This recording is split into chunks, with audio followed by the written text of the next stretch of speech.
Basically आज हम Coulomb's law के बारे में बात करेंगे। What is Coulomb's law? तो सबसे पहले हम देखेंगे Coulomb's law, COULOMB, Coulomb's law.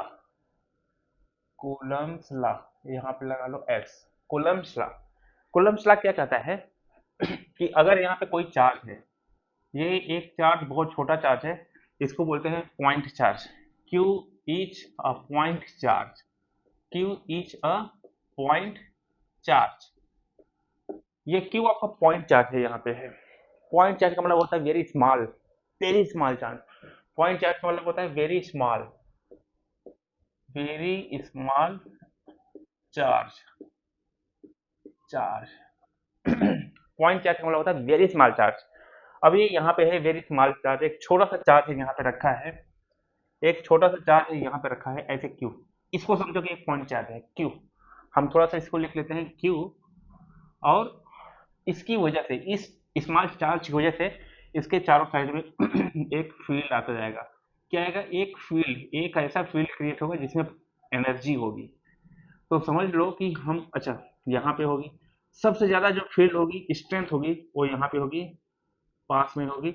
और जैसे जैसे दूर बढ़ती जाएगी, यानी कि जैसे जैसे उसका रेडियस बढ़ता जाएगा, फील्ड चेंज होता जाएगा, फील्ड चेंज होता जाएगा, फील्ड कम होगा ज्यादा होगा। आइए हम यहाँ पे देखते हैं कि चार्ज यहाँ है, चार्ज के पास आर डिस्टेंस पे एक हम बनाएंगे। ये दिख रहा है सर्कल, बट है नहीं, ये है स्फेयर। क्योंकि चार्ज अगर यहाँ पे है तो चार्ज से इलेक्ट्रिक फील्ड इधर भी जाएगी, इधर इधर इधर इधर इधर, ऊपर नीचे, ऑल डायरेक्शन में, ऑल डायरेक्शन में। तो इलेक्ट्रिक फील्ड जो होगा ऑल डायरेक्शन में होगा इस चार्ज से। अभी अगर हम आर डिस्टेंस ले रहे हैं यहाँ पे, तो ये जो सर्कमफेरेंस बना है, सर्कमफेरेंस एक सर्किल दिख रहा है, बट है ये स्फेरिकल बॉडी, ये है स्फीयर, CHERA। स्फेरिकल ये बाउंड्री है, स्फेरिकल बाउंड्री बनेगी, स्फेरिकल ये बाउंड्री होगी, चारों साइड में होगा। अब इस आर रेडियस पे इलेक्ट्रिक फील्ड जो होगा, इलेक्ट्रिक फील्ड ये डिफाइन करता है directly proportional to charge Q. इसका मतलब क्या हुआ कि इस चार्ज की जितनी ज्यादा स्ट्रेंथ होगी, इलेक्ट्रिक फील्ड उतना ज्यादा स्ट्रांग होगा। इलेक्ट्रिक फील्ड अगर बहुत ज्यादा मतलब होने वाला है, कब? जब चार्ज की स्ट्रेंथ बहुत ज्यादा है, चार्ज यानी कि एक स्ट्रॉन्ग चार्ज है। कुछ चार्ज होते हैं बहुत मतलब कम होते हैं, बहुत कम चार्ज मतलब स्ट्रॉन्ग होते हैं।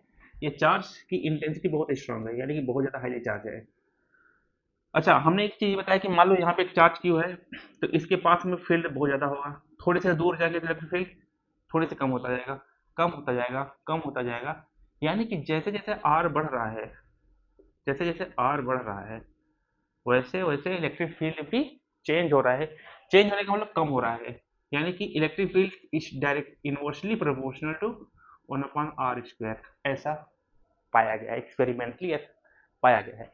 1/r पे नहीं आया, 1/r पे नहीं पाया गया, ये नहीं था actually. E is inversely proportional to 1/r² पे। सपोज दैट ऐसा किया गया होगा एक्सपेरिमेंट कि अगर रेडियस को हम 2 सेंटीमीटर को इंक्रीज करते हैं, तो इलेक्ट्रिक फील्ड मेजरमेंट किया गया, तो 1/4 रिड्यूस हुआ, 1/4 रिड्यूस हुआ। 3 पे गएंगे, आर की 3 गए, तो इलेक्ट्रिक फील्ड 1/9 रिड्यूस किया। इसी तरीके से एक्सपेरिमेंट करके पाया गया कि ये आर नहीं होता, R² होता है। R² के इनवर्सली प्रोपोर्शनल होता है। अब इन दोनों को अगर हम यहाँ पे मर्ज करेंगे, तो Q/R² हो जाएगा, और प्रोपोर्शनलिटी जब हटाएंगे तो एक कांस्टेंट वैल्यू होगी 1/4πε0 Q/R²। This is the electric field due to a point charge at distance r। अब जो ये कांस्टेंट वैल्यू है 1/4πε0, जो है 1/4πε0, इसकी जो वैल्यू होती है 9 × 10⁹ ये कांस्टेंट वैल्यू फिक्स्ड होती है। तो electric field due to a point charge, यही कहते हैं कूलम्ब्स लॉ। यानी कि कूलम्ब साहब ने यही बताया था कि अगर एक कोई पॉइंट चार्ज है, तो उसके आर डिस्टेंस पे इलेक्ट्रिक फील्ड ये होगा 1/4πε0। तो कांस्टेंट वैल्यू हो जाए Q/R², आपको कर देना है। 1/4 पाई एक कांस्टेंट वैल्यू किसके लिए है? अगर ये मान लेते हैं कि चार्ज किसी हवा में रखा है तो, किसी हवा में रखा है तो, अगर यही चार्ज हवा में न रख के, एयर में न रखे, अच्छा एयर या वैक्यूम, हम यहाँ पे लिखेंगे when charge kept on vacuum, vacuum या एयर, एयर जब होता है तो भी हम उसको वैक्यूम ही कंसीडर करते हैं इस केस पे। तो उसके लिए ये वैल्यू होगी और इसकी वैल्यू ये है। सपोज दैट इसी चार्ज को अगर हम किसी मीडियम में रख लें, एयर ना होके या वैक्यूम ना होके कुछ और मीडियम है, जैसे है पानी, वाटर या कोई भी लिक्विड मटेरियल है, उसमें रख देते हैं। सॉलिड के अंदर कुछ अलग अलग मटेरियल है, वहां पे रखने के बाद इलेक्ट्रिक फील्ड क्या चेंज होगा या सेम होगा? आइए हम उसको देखते हैं।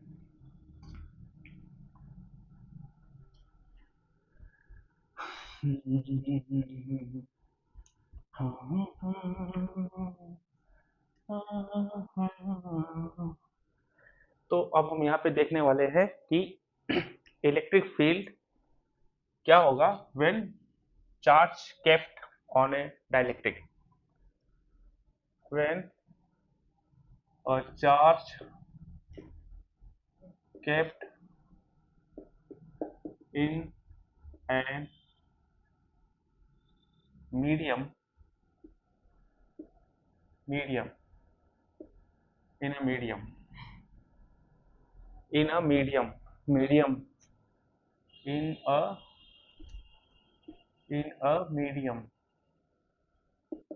इन अ मीडियम, देन, अच्छा कोई दूसरा अगर मीडियम है, कोई दूसरा मीडियम है तो उसका जो एक होता है मीडियम की जो कांस्टेंट वैल्यू होती है उसको बोलते हैं dielectric constant, dielectric constant, medium which, which dielectric constant, which dielectric constant each K, then electric field is equal to 1/4 pi K epsilon naught Q by are square. अच्छा आइए अब हम यहाँ पे देखते हैं कि ये एप्सिलॉन नॉट जब होता है तो इसको बोलते हैं permittivity of free space,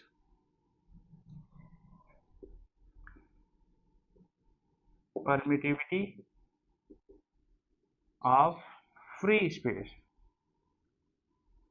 free space, free space का मतलब होता है वैक्यूम या एयर, फ्री स्पेस का मतलब होता है वैक्यूम या air, free space, free space को बोलते हैं वैक्यूम या, यहाँ पे हम एयर लेते हैं इसके लिए।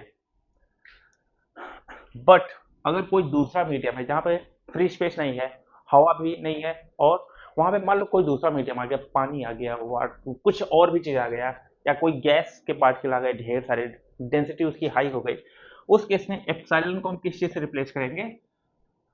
एप्सिलॉन को रिप्लेस करेंगे के एप्सिलॉन नॉट। ये तो फ्री स्पेस के लिए हो गया। इसमें से जो के हुआ है इसको बोलते हैं डाई इलेक्ट्रिक कॉन्स्टेंट, डाई, dielectric constant, dielectric constant of a medium, dielectric constant of medium का मतलब क्या है? अच्छा ये के की वैल्यू जो है यहाँ पे गिवन होती है, के की वैल्यू वो गिवन होती है, वाटर के लिए अलग है, कोई अगर गैस के पार्टिकल हो गया तो उसके लिए अलग है कुछ समथिंग, यानी कि अलग अलग मटेरियल, अलग अलग मीडियम की जो डाइलेक्ट्रिक कांस्टेंट के होती है वो अलग अलग होती है, वो गिवन होती है, जिसकी वजह से इलेक्ट्रिक फील्ड क्या होगा यहाँ पे? अच्छा ये के जो आ रहा है वो क्या आ रहा है नीचे, तो जो इलेक्ट्रिक फील्ड यानी ये ए मीडियम हो गया, फॉर मीडियम, तो हम देखेंगे फ्री स्पेस अपॉन के, ये तो होता है फ्री स्पेस के लिए, फ्री स्पेस के लिए, और ये हो गया dielectric constant, constant of medium, constant of medium. अगर अब ये इसकी जो वैल्यू होती है ई नॉट की वैल्यू होगी ई नॉट की वैल्यू होगी 1/4 pi epsilon naught Q upon R square. इस केस में क्या है, ये बिल्कुल फ्री स्पेस है या air, free space vacuum air, ये इन सब चीज के लिए है। बट अगर कोई मीडियम आ जाता है तो जहाँ के होता है उसको हम एप्सिलॉन को रिप्लेस करेंगे के एप्सिलॉन नॉट, यानी कि ये वैल्यू हो जाएगी। अच्छा, तो इसको हम क्या बोलेंगे, रिलेटिव परमिटिविटी। रिलेटिव परमिटिविटी, जहां पे हमारा एप्सिलॉन नॉट रिप्लेस होता है के एप्सिलॉन नॉट से, तो उस एप्सिलॉन नॉट की जो वैल्यू हो जाती है वो, उसको बोलते हैं रिलेटिव परमिटिविटी। आइए हम यहाँ पे इसको थोड़ा सा समझा देते हैं। नॉर्मली जो ये होता है एप्सिलॉन नॉट, इसकी वैल्यू होती है 8.85 इंटू 10⁻12। ये होता है permittivity for the free space. Permittivity, permittivity of free space, free space. और अगर इसी परमिटिविटी में हम किसी डाइलेक्ट्रिक कांस्टेंट यानी कोई दूसरे मीडियम से मल्टीप्लाई कर लेंगे तो वो हो जाएगा एप्सिलॉन आर, जिसे बोलेंगे रिलेटिव परमिटिविटी। जिसे क्या बोलेंगे, relative permittivity, relative permittivity. Epsilon not की तो वैल्यू सेम रहेगी 8.85 10⁻12, बट के, अब ये डिसाइड करें कौन सा मीडियम है, कौन सा मीडियम है, उसके लिए के अलग अलग गिवन होगी, तो जिसकी वजह से रिलेटिव परमिटिविटी वो आपको मिल जाएगी। आइए हम यहाँ पे कुछ और भी देख लेते हैं, इलेक्ट्रिक फील्ड कैसे होती है, क्या उसका डायरेक्शन होता है, और किस तरीके से उसको हम सॉल्व करेंगे न्यूमेरिकल्स में। तो सारी चीजें अभी हम देखेंगे यहाँ पे।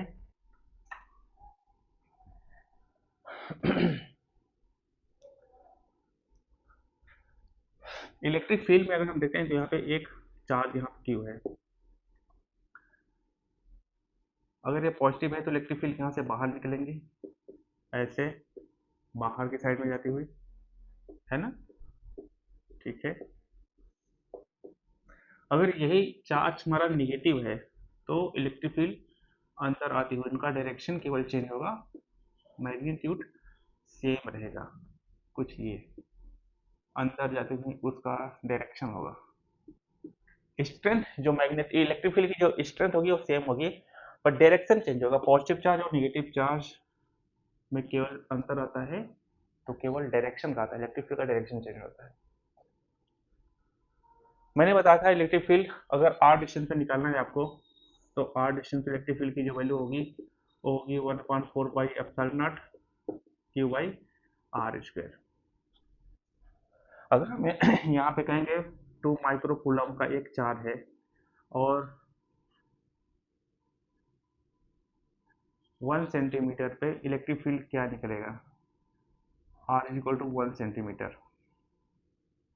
तो यहाँ पे इलेक्ट्रिक फील्ड क्या होगी, यहाँ पे इलेक्ट्रिक फील्ड ये होगी 1/4 पाई एप्सिलॉन नॉट, पहले फार्मूला लिखोगे क्यू अपन आर स्क्वायर। इसकी जो वैल्यू होगी 9 × 10⁻9।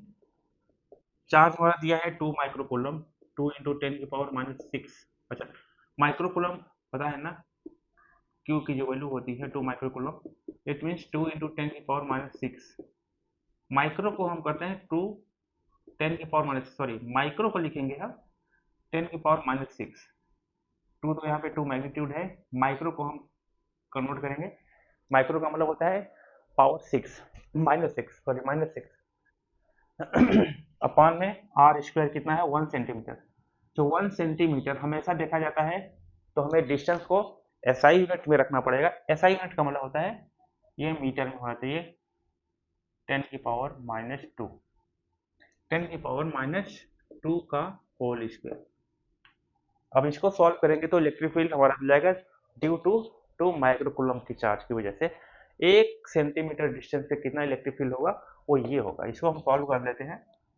तो 9 दूनी 18 इंटू 10⁻, ये हो गया 9, और यहाँ पे हो गया 10⁻⁻6, नीचे आ गया 10⁻⁻4, ये -2 का स्क्वायर होगा तो -4 बचेगा।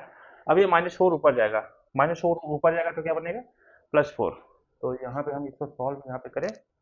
आइए हम यहाँ पे लिख लेते हैं, इलेक्ट्रिक फील्ड होगा 18 × 10⁻9 × 10⁻⁻6 इंटू ये 10 की पावर, अब -4 ऊपर जाएगा तो +4 हो जाएगा, ये हो जाएगा 18 इंटू 10 की पावर 9 -6 + 4। पावर इस तरीके से ऐड हो जाते हैं 10 की पावर में, तीनों, ये भी 10 की पावर में है 9, ये भी 10 की पावर में है -6, ये भी 10 की पावर में है 4, क्योंकि यहाँ पे जिसका पावर है वो सेम वैल्यू है। कभी कभी ऐसा होता है 2 की पावर 10, 3 की पावर 5, 8 की पावर 9, तो इस केस में ऐड नहीं होंगे, इस केस में ऐसे ऐड नहीं होंगे यहाँ पे।